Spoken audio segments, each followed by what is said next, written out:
Want to keep your transmission healthy? Here's how to check your transmission fluid the right way. Start your engine and let it idle for about 5 to 10 minutes to warm up the transmission fluid. Make sure the car is in park and engage the handbrake for safety. Now, open the hood and locate the transmission dipstick. It's usually located near the back of the engine and may be labeled ATF or transmission. Pull out the dipstick and wipe it clean using a rag or paper towel.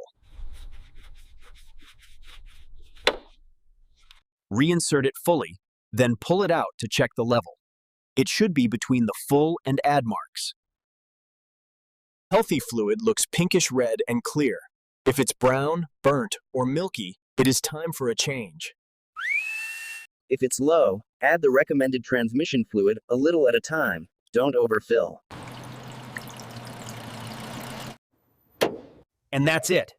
Regular checks keep your transmission running smooth and prevent costly repairs. Like, share, and subscribe for more easy car maintenance guides.